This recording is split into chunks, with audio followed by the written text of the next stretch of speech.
दृष्टि आइज के audio article programme में आपका स्वागत है। आज का ऑडियो आर्टिकल साइंस डेली में प्रकाशित लेख सी स्प्रे लूजिंग इट्स स्पार्कल तथा द हिंदू में प्रकाशित एरोसोल्स श्रिंकिंग इंडियाज मॉनसून लेखों के सम्मिलित सारांश पर आधारित है। इसमें टीम दृष्टि के इनपुट भी शामिल हैं। यह ऑडियो आर्टिकल सामान्य अध्ययन प्रश्न पत्र 3 के पर्यावरण खंड से जुड़ा हुआ है। आइए लेख की शुरुआत करें। एरोसोल का भारतीय मानसून पर प्रभाव। भारत जैसे कृषि प्रधान देश के लिए मानसून का अत्यधिक महत्व है। एक अच्छा मानसून न केवल फसल उत्पादकता में वृद्धि करता है बल्कि फसल उत्पादन की लागत भी कम कर देता है। वैसे भी भारत में सिंचाई के साधनों का उतना विकास नहीं हुआ है कि खराब मानसून की क्षतिपूर्ति की जा सके, और अगर कृत्रिम साधनों से यह कोशिश की भी जाती है तो इसकी लागत इतनी ज्यादा होगी कि छोटे और सीमांत किसान इसका खर्च वहन नहीं कर पाएंगे। सबसे बढ़कर मानसून का तात्पर्य सिर्फ अच्छी वर्षा से ही नहीं बल्कि वृहद अर्थों में यह फसल अनुकूल मौसम से है। कहने का भाव यह कि मानसून भारतीय कृषि की रीढ़ है तथा इसका कमजोर होना भारतीय कृषि को गहरे तौर पर दुष्प्रभावित करता है। इसके अतिरिक्त मानसून के अन्य महत्वपूर्ण प्रभाव हैं जिसकी वजहों से मौसम विज्ञानी उन कारकों की पड़ताल करते रहते हैं जो मानसून पर किसी भी प्रकार का प्रभाव डालते हैं। हाल ही में भारतीय उष्णकटिबंधीय मौसम विज्ञान पुणे के शोधकर्ताओं ने वातावरण में मौजूद एरोसोल और मानसून के बीच संबंध स्थापित करते हुए कहा कि एरोसोल वर्षण के लिए प्रतिकूल दशा उत्पन्न करता है। अर्थात यदि वातावरण में एरोसोल की मात्रा अधिक है तो वर्षा की मात्रा कम होगी। गौरतलब है कि कुछ समय पहले आईआईटी कानपुर में किए गए एक शोध में यह निष्कर्ष निकाला गया था कि एरोसोल के कणों का सांद्रण वर्षण में देरी के लिए तो उत्तरदायी है, किंतु उत्तरी और मध्य भारत में वर्षा की मात्रा में वृद्धि भी करता है। जाहिर है कि भारतीय उष्णकटिबंधीय मौसम विज्ञान पुणे का हालिया शोध इस धारणा को खंडित करता है। आइए अब यह समझते हैं कि पुणे के शोधकर्ताओं ने किन आधारों पर यह कहा कि एरोसोल मानसून को कमजोर कर सकता है। देखा जाए तो एक अच्छे मानसून के लिए प्राथमिक शर्त यह है कि भूमि और समुद्री सतह के तापमान में पर्याप्त अंतर होना चाहिए। एरोसोल इस स्थिति में बाधा उत्पन्न करता है। वस्तुतः एरोसोल के कण पृथ्वी को इस तरह से ढक लेते हैं कि सूर्य की रोशनी सतह तक पहुंच ही नहीं पाती। इस कारण भूमि और समुद्री सतह का न केवल तापमान कम हो जाता है बल्कि तापमान का अंतर भी कम हो जाता है। यही वजह है कि वायुमंडल में एरोसोल का सांद्रण भारतीय मानसून को कमजोर कर रहा है। अगर एरोसोल के प्रभाव से इतर भी देखें तो भारत में मानसून पिछले 50 वर्षों में क्रमशः कम ही हुआ है। दरअसल ग्रीन हाउस गैसों का मिश्रण, एरोसोल और वन तथा भूमि उपयोग प्रतिरूप में परिवर्तन इत्यादि जैसे कारक सम्मिलित रूप से मानसून को कमजोर कर रहे हैं। गौरतलब है कि एरोसोल की भूमिका ग्रीन हाउस गैसों से भी अधिक है। अब यहाँ यह जानना महत्वपूर्ण होगा कि एरोसोल क्या है तथा यह किस तरह वातावरण को प्रभावित करता है। एरोसोल एक प्रकार का सूक्ष्म कण होता है जिसका आकार 1 माइक्रोन से 10 माइक्रोन तक होता है। यह अपनी प्रकृति में ग्रीन हाउस गैसों के विपरीत अल्पकालिक होते हैं। वायुमंडल में फैले ये सूक्ष्म कण सूर्य प्रकाश का प्रकीर्णन, परावर्तन तथा अवशोषण करते हैं।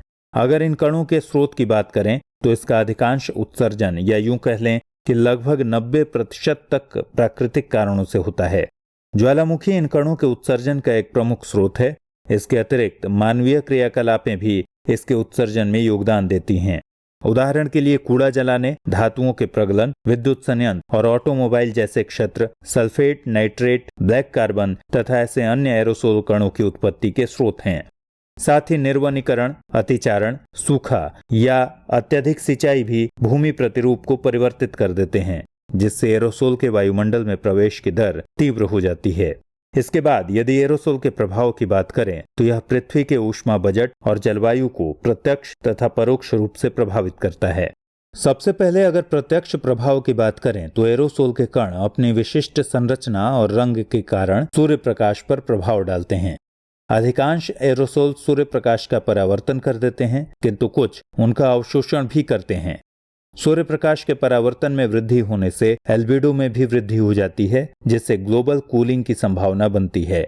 इसी प्रकार विशुद्ध सल्फेट और नाइट्रेट जैसे एरोसोल अपने ऊपर पड़ने वाले विकिरण का लगभग पूर्ण परावर्तन कर देते हैं जो वातावरण को ठंडा कर देता है। लवण के कणों की प्रकृति भी ऐसी ही होती है। जाहिर है ये भी ग्लोबल कूलिंग के कारण बनते हैं। हालांकि कुछ एरोसोल कणों की प्रकृति इसके विपरीत होती है तथा वो विकिरणों को अवशोषित कर वायुमंडल के तापमान में वृद्धि कर देते हैं। ब्राउन कार्बन जैसे एरोसोल इसी प्रकृति के होते हैं। ब्लैक कार्बन एरोसोल विकिरण को ग्रहण कर वायुमंडल को गर्म तो करता ही है, साथ ही यह पृथ्वी की सतह को छाया भी प्रदान करता है। इस तरह इसका प्रभाव मिश्रित होता है। इसके अलावा एरोसोल के कुछ अप्रत्यक्ष प्रभाव भी होते हैं। निचले वायुमंडल में एरोसोल की उपस्थिति बादल कणों के आकार को परिवर्तित कर सकती है। इससे वर्षा प्रभावित होती है। साथ ही विभिन्न एरोसोल अपने भौतिक और रासायनिक गुणधर्मों के कारण रासायनिक अभिक्रियाओं को संपन्न कराने में भी मददगार हो सकती हैं। ओजोन क्षरण का मुख्य कारण ये रासायनिक अभिक्रियाएं ही हैं। फिर एरोसोल जैसे सूक्ष्म कणों के कारण बादल की बूंदों का आकार भी छोटा हो जाता है, जो वर्षण की संभावना को कम कर देता है। वैश्विक स्तर पर देखें तो एरोसोल ग्रीन हाउस गैसों के विपरीत पृथ्वी के तापमान को कम करने का कार्य करते हैं। इस तरह यदि कहें तो इस समस्त चर्चा का सार यह है कि एरोसोल सिर्फ मानसून को ही प्रभावित नहीं करता, बल्कि वातावरण पर भी इसका व्यापक प्रभाव पड़ता है। पुणे के मौसम विज्ञानियों के हालिया शोध के बाद हालांकि मानसून पर इसका प्रभाव अधिक स्पष्टता से दृष्टिगोचर होने लगा है, इसलिए सरकार समेत हर एक नागरिक को इसके उपयोग को लेकर संजीदगी बरतने की जरूरत है। आइए अब नोट करें आज का सवाल। सवाल है, एरोसोल भारतीय मानसून को किस तरह प्रभावित करता है? एरोसोल के प्रत्यक्ष तथा परोक्ष प्रभावों की चर्चा करते हुए संक्षिप्त टिप्पणी करें। प्रिय व्यूअर, यदि आप दृष्टि आईएएस के YouTube चैनल पर लगातार अपलोड हो रहे नए कार्यक्रमों की सूचना और लिंक अपने पर्सनल व्हाट्सएप नंबर पर पाना चाहते हैं तो कृपया आगे की स्लाइड में दिए गए नंबर पर अपना व्हाट्सएप नंबर भेज दें। दृष्टि आईएएस की टीम प्रोग्राम अपलोड होने के तुरंत बाद आपके व्हाट्सएप नंबर पर वीडियो का लिंक प्रोवाइड कराएगी। साथ ही आपके नंबर पर हम भविष्य में जारी किए जाने वाले प्रोग्राम्स की पूर्व सूचना भी उपलब्ध कराएंगे। इससे YouTube चैनल का नोटिफिकेशन न मिलने जैसी समस्याओं से आप मुक्त हो जाएंगे और हमारे सारे वीडियो लिंक क्रम से आपके पास सेव हो जाएंगे, जिन्हें आप अपनी सहूलियत के मुताबिक देख सकेंगे। दृष्टि आईएएस YouTube चैनल का व्हाट्सएप नंबर है 9205885191। आपको करना बस इतना है कि दृष्टि स्पेस आईएएस टाइप कर हमें व्हाट्सएप कर दें।